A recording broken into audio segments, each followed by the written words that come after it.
방패와 상급 되시는 하나님이라는 제목으로 은혜 나누기를 원합니다.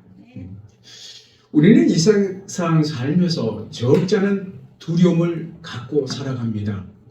그 두려움이 무언가를 무서워하고 거부하고 피하려고 하는 감정이지요. 살아있는 생물이라면 느낄 수 있는 감정이라고 가장 원천적인 감정이라고 볼 수 있습니다. 미래가 앞으로 어떻게 될까? 내 인생이 어떻게 될까? 그 불안감에 나오는 두려움이라고 할 수 있겠습니다.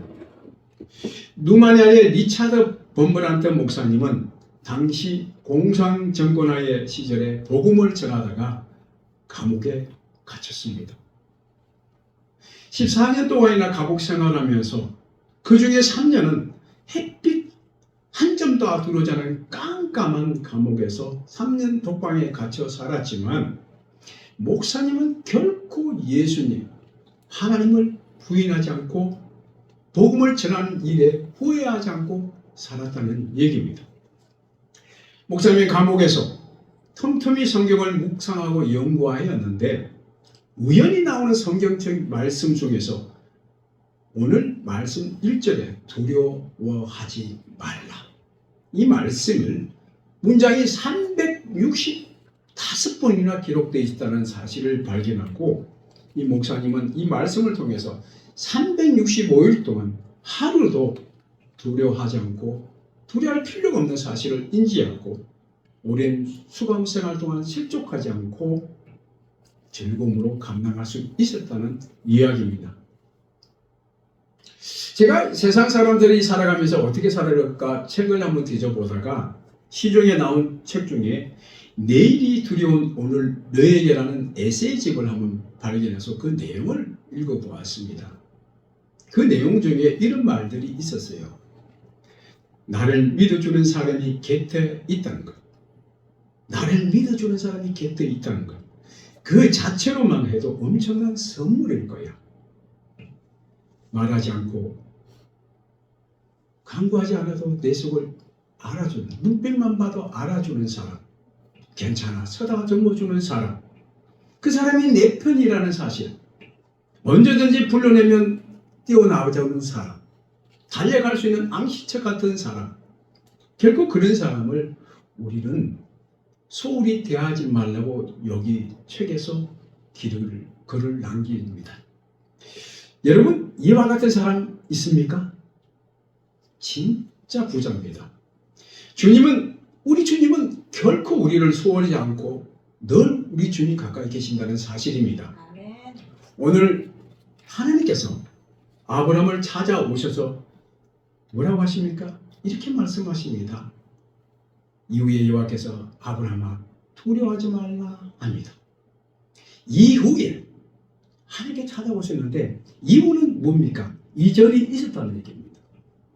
이전이 어떤 상황이냐면 아브라함이 왜 두려워하는 이전의 상황이냐면 이 가나안 땅에 북쪽에 네 왕국 연합국이 있었습니다. 남쪽에 5 연합군이 있었습니다. 그 남쪽 5 연합군 중에 소돔 왕과 고모라 왕이 포함이 되어 있었어요. 그 소돔 땅에 누가 살고 있었습니까? 여러분이 잘 알고 있는 아브라함의 조카 롯이 살고 있었습니다. 이 남북 전쟁이 일어나면서 누가 이겼습니까? 북쪽 네 왕국이 이겼습니다. 그러다 보니 남쪽 살고 있던 소돔 땅에 있던 롯이 포로로 잡혀갑니다. 이 사실을 아는 아브라함이 자기 조카가 북쪽으로 끌려갔다는 사실을 인지하고 자기 집에서 훈련시킨 318명을 데리고 가감에게 나갑니다. 어떻게 내 왕국에 있는 그 왕들을 갑니다. 밤이 이색한 그 밤에 침공하여서 그 내 왕을 멸하고 조카 롯을 데리고 나옵니다. 그러면서 14장 20절에 보시면 여러분 성경 14장 20절에 보시면 아브라함이 하나님을 찬송합니다. 더 높입니다. 하나님을 높여드리고 하나님께서 모든 이 두려움 적으로부터 조카 롯을 구했다고 하나님께서 다 하셨다고 찬송하고 경배합니다. 우리 삶이 하나님 모습 그걸 보신 거예요. 내가 일어나는 모든 일을 하나님께 경배드리고 그렇게 돌아왔는 이 아브라함이 왜 두려워합니까? 왜 두려워하죠? 그렇습니다. 패배한 연합군이 가만히 있을까? 내가 패배한 북쪽의 카명을 가만두면 가만히 있을까? 이 밤에 쳐들어오지 않을까? 두려웠던 겁니다. 안전으로부터 위협을 받은 겁니다. 그리고 또 하나 걱정이 있습니다. 무슨 걱정이요? 가나안 땅에 온 지 10년이 넘었는데 가나안 땅에서 75세 왔는데 85세가 됐는데 아직도 무자한 거예요. 내 안에 자식이 없는 거예요. 이 나이가 85세가 됐는데 자식이 없는 것이 걱정이 되는 겁니다. 그리고 또 걱정이 돼요. 뭐가 걱정입니까? 가나안 땅에 왔지만 하나님께서 이 땅을 적과 꿀이 하는 땅을 주신다는데 내가 지금 있는 머물 땅이 한 평도 없는 거예요. 이게 말이나 됩니까? 나그네 된 손님된 신분인데 이 땅에 내가 후순위 차지할 땅이 한 평도 없는데 어떻게 하나님께서 모래알같이 적과 꿀인 땅을 주신다고 그렇게 말씀하십니까? 나에게 뭔가를 보여주십시오라고는 이 복잡한 신경 속에 살면서 그때에 하나님께서 나타나신 거예요. 하나님은 아브라함의 믿음이 흔들만하면 나타나셔서 말씀하신 겁니다. 두려움에 빠졌던 아브라함에게 나타나신 겁니다. 오늘 제일 먼저 하나님께 말씀하신 것이 뭐죠? 1절 말씀 다시 한번 볼까요? 아브라함아 두려워하지 말라. 나는 너희 방패요.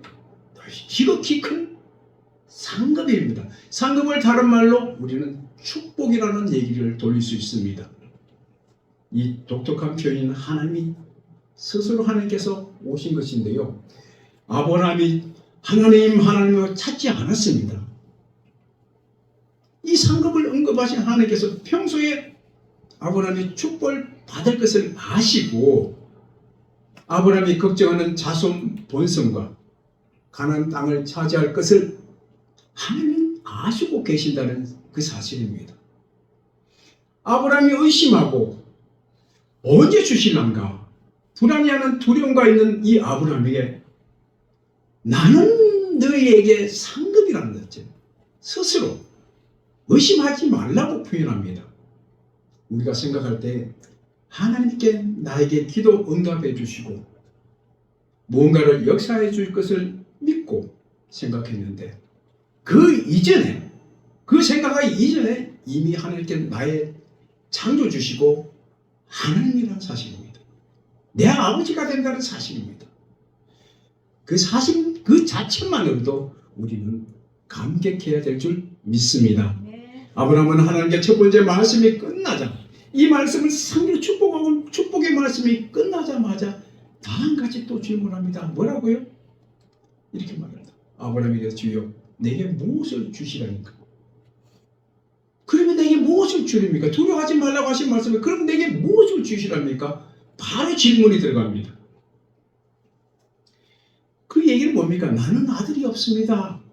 그러니 다메섹에 출신 저희 집에 자라고 있는 종 엘리 예스를 나의 종으로 삼아서 그 종을 나의 상속자 후계자로 삼겠다고 하나님 앞에 단대히 말합니다. 그런데 하나님께서 이렇게 말씀하십니다. 그 사람은 너의 상속자가 아니다.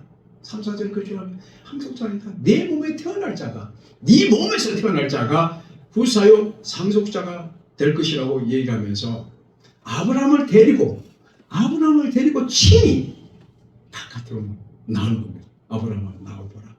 나오거라. 뭐라고 합니까? 5절 보시면 이렇게 나옵니다. 하늘을 우러러 저기 하늘을 쳐다봐라. 묵배를 세워봐라. 네가 그 별을 셀 수 있는가? 여러분 시골 촌에 가면 여름에 돗자리 깔고 누워서 하늘 쳐다보지 않습니까? 그거 볼 때 별 셀 수 있습니까? 별 하나 둘 셋 수사다가 잠드는 경우가 많이 있지 않습니까? 우리 못 셉니다. 하늘의 우주가 수억 개나 되는 우주를 어떻게 합니까?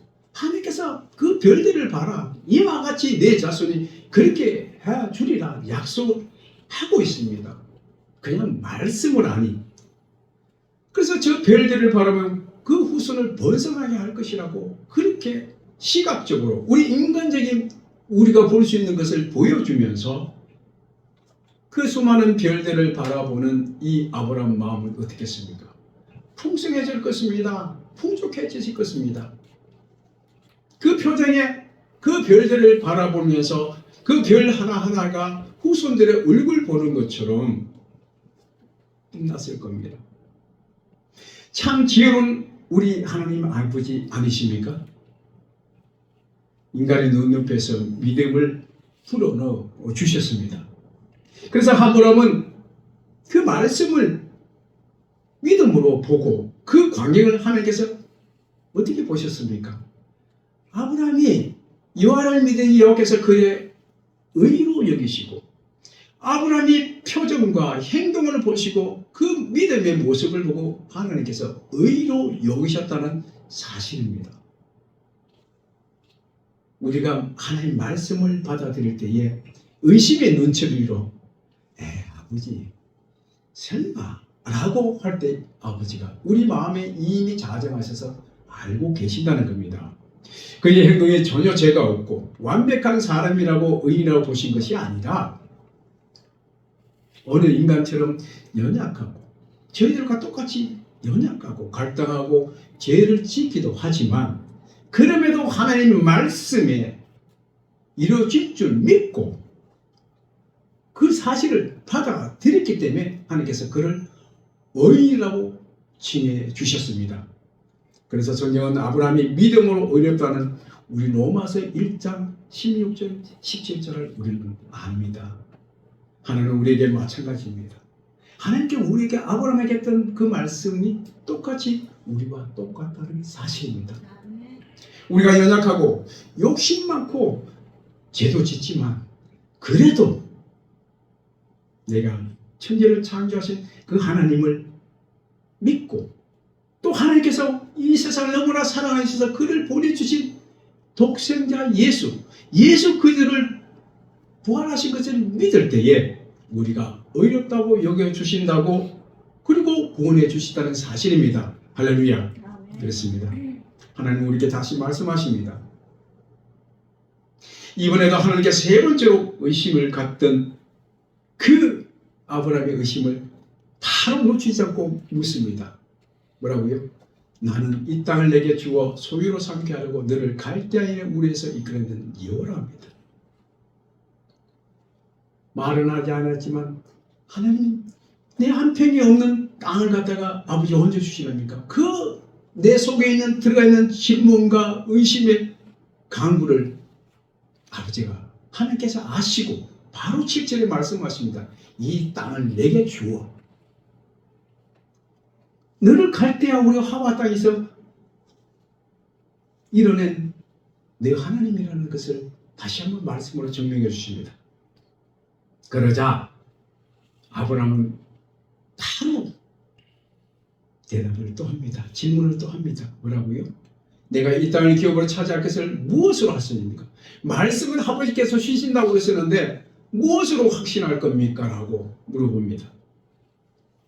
어쩌면 이 세 가지를 질문하면서 당선할 수도 모르겠습니다. 요놈 봐라. 우리 꼬맹이가 막 어른한테 따지고 들면 요놈 봐라. 당돌할 수 있는 표현을 쓸 수 있습니다. 그러나 우리 아버지는 그 어떤 것도 임박하지 않고 하나하나 차분히 질문에 답하십니다. 여러분 기도하실 때 하나님께 구체적으로 기도하라는 이유가 그렇습니다. 그때 하나님께서 하나 둘 일일이 다 응답해 주시다는 사실. 된다 안 된다 그렇게 말씀하시면서 구체적인 증거를 대줄 테니 그러면 내가 제물을 바치라고 합니다. 그 제물이 뭡니까? 오늘 아브라함을 그 시킨 대로 소와 염소와 양과 산비둘기를 잡아서 제단 위에 올려놓고 번제를 드립니다. 그런데 이 번제가 드려놓으니 이 공중에는 설개가 그것을 먹으려고 하루 종일 뱅뱅뱅뱅 돕니다. 그것을 번제를 드린 하나님께서 흠양하셔야 되는데 그때가 언제지를 모르는 우리가 하나님께서 번제 흠양하시기 전까지 우리는 그 손을 산산을 치면서 솔개를 쫓아냅니다. 밤이 되었습니다. 해가 넘어갑니다. 하나님께서 해가 넘어가는 그게 지치고 힘드니까 아브라함이 잠이 듭니다. 그때에 하나님께서 임재하십니다. 그때 하나님께서 구체적인 말씀을 합니다. 우리 한번 이 아브라함이 이렇게 나가라는 모습을, 소리가 나는 모습을 여러분 이해하기 쉽도록 보였습니다. 이렇게 하고 있다 잠들던 아브라함에게 찾아오셔서 장차 아브라함의 후손들이 다른 나라가에서 400년 동안 겹게 살다가 그곳에서 큰 재물을 얻어서 다시 돌아올 것과 가나안 족속을 물리치고 너가 장수하다가 너 가나안 땅에 묻힐 거라고 그렇게 말씀하시면서 하늘의 불이 내려와서 번제의 산을 지나갑니다. 하나님께서 험난하시고 아브라함과 약속을 하셨다는 사실을 햇불로서 확인시켜 주는 사실을 볼 수 있습니다. 이렇게 후손에 대한 약속을 아브라함께 굳게 믿음을 세워주신 이 믿음, 우리는 하나님과 나와의 약속을 아멘으로 받아들이는, 그것을 받아들일 때에 그 믿음이 내 속에 확정된다는 사실입니다. 그리고 다시 우리가 가나안 믿음의 땅에 아브라함이 살아가기 시작하는데 그 믿음 갖고 영원히 가나안 땅에 장사되기 전까지 열심히 살아가는 아브라함의 모습. 우리에게 오늘 이 말씀을 주신 이유가 무엇입니까? 그 교훈이 무엇입니까? 하나님은 나의 방패요 지극히 큰 상급이라는 말씀입니다. 하나님께서 친히 우리의 방패가 되어주시고 상급이 되어주신다는 말씀입니다. 북쪽의 연합군이 다시 공격할지라도 하나님의 방패가 되어주시고 완전하게 막아주신다는 사실입니다. 실제로 연합군이 두 번 다시 오지 않았다는 사실, 하나님께서 막아주신 것입니다. 그렇습니다. 하나님께서 우리에게 이 방패가 되어주시는 사실이 우리 삶 속에 어떤 일이 있을까요? 불신앙입니다. 우리가 하나님을 떠나서 하나님의 믿음을 바라보지 않고 넘어지고 순종하지 못한 그 일들을 통해서 우리가 맴돌고 세상에 맴돌고 있을 때에 하나님 말씀으로 다시 한번 방패가 되어서 세워주던 사실입니다. 아브라함이 또한 하나님의 말씀을 온전히 믿지 않은 사실을 우리는 알 수 있습니다. 아내의 말을 듣고 하갈의 첩으로 말미암아 이스마엘을 낳았습니다. 그 이스마엘을 통해서 많은 환난을 당합니다. 얼마나 불행이 찾아왔습니까? 그런 불순종의 결과의 열매를, 그 열과에 대해서 하나님께서 용의 주도하게 개입하셔서 방패가 되어 주셨다는 사실입니다. 그리고 둘째는 우리 하나님은 악인들, 세상으로부터는 적그리스도, 하나님 믿지 않은 사람들로부터 유혹과 우리를 사기치려고 하는 모든 것들에서 방패가 되어 주신다는 사실입니다. 우리를 항상 하나님께서 지키시고 호의적으로 지키신다는 사실입니다. 반면에 사탄들은 우리를 어떠한 방법으로 무너뜨리려고 하고 죽이려고 하고 도둑질을 하려고 합니다. 믿는 자의 삶 가운데 항상 위험과 시험이 도사리고 있다는 사실입니다. 이 말씀이 다윗의 반증을 볼 수 있습니다. 다윗은 항상 그의 방패신 하나님을 의지하고 찬양했습니다.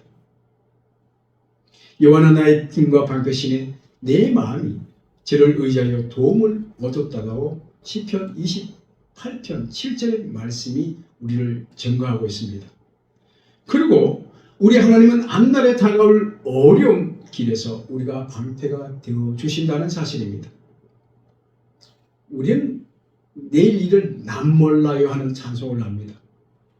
그러나 우리 하나님 말씀 속에 미래가 있다는 사실입니다. 이스라엘 백성을 광야로 인도하듯이 광야에 40년 동안 있을 때에 굶기지 아니하시고 지키시고 40년 동안 이스라엘 민족을 인도하신 하나님. 그런데 그 하나님께서 바로 가지 않고 빙 둘러서 갔었습니다. 우리가 빠른 걸음으로 가면 열흘 만에 갈 수 있는 이스라엘 땅을 40년이라는 것을 빙 둘러서 갔습니다. 왜 그랬습니까? 그 앞에 강대국이 있었고 하나님께서 깊은 뜻이 있었기 때문에 그렇습니다. 하나님은 우리의 목자이십니다. 내가 어딜 가든지 내가 무엇을 하든지 곤란한 장애, 어려운 환난 속에서 그 순간마다 이적과 기사를 펼치시면서 우리를 구원해 주시는 사실입니다. 하나님은 우리의 방패 속에 있고 주님 날개에 있다는 사실입니다. 하나님은 혹시나 인생 가운데 두려움과 의심과 불안에 빠져 있을 모를 저와 여러분을 향해서 이 말씀을 하십니다. 사랑하는 딸아, 사랑하는 아들아, 나는 너의 자녀요, 나는 너의 아버지가 아니냐.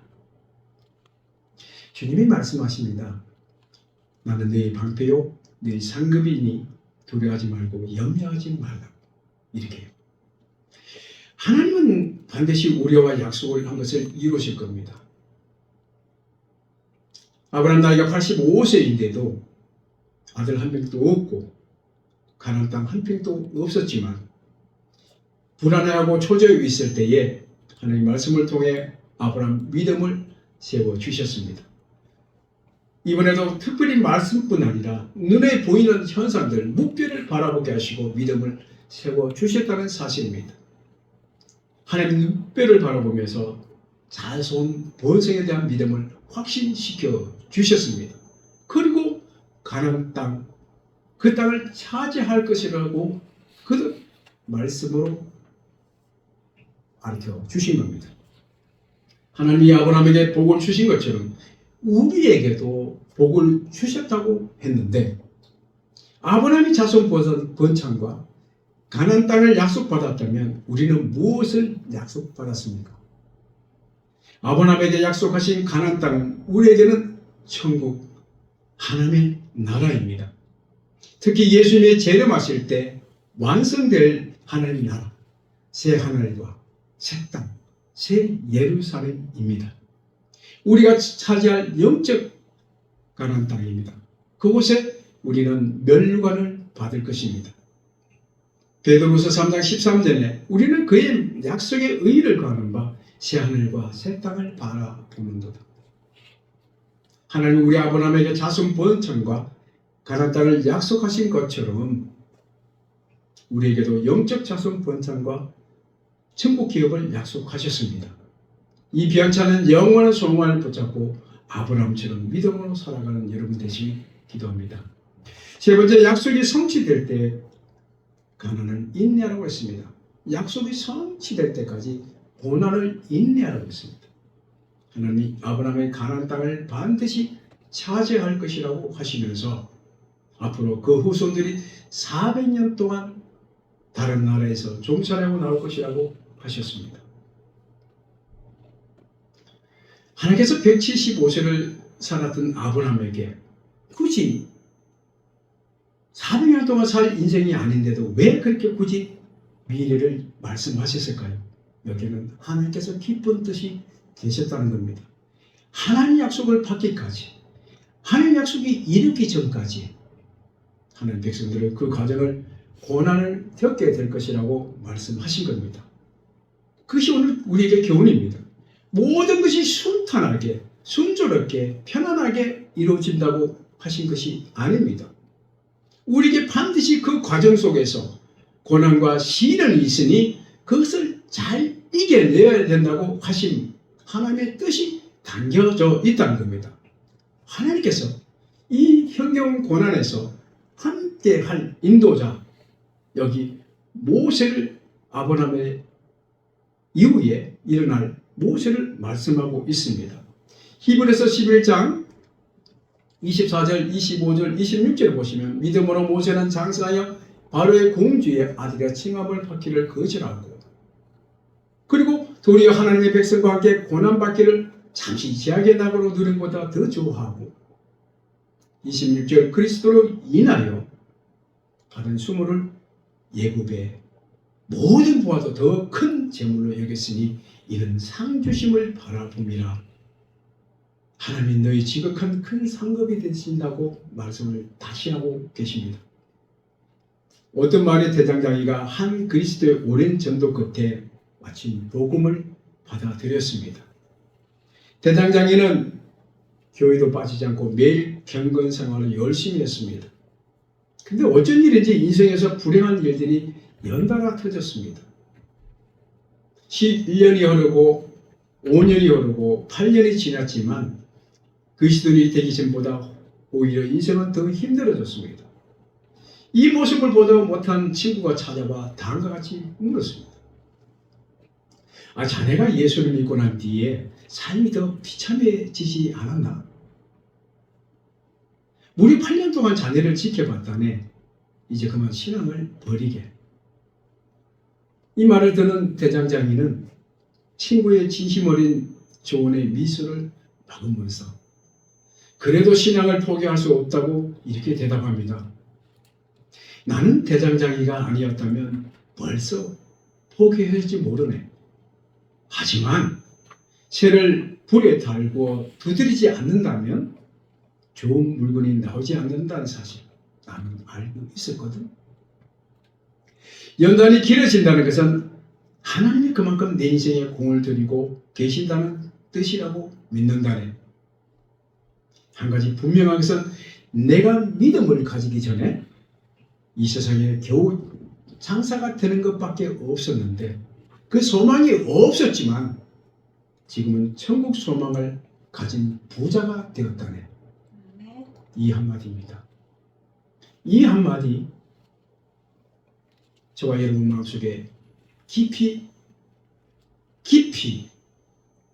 계셔서 이 소망의 상주심을 주시는 하나님을 믿고 그 상급을 자랑하면서 넉넉히 살아가는 주의 백성들 다 되길 축원합니다.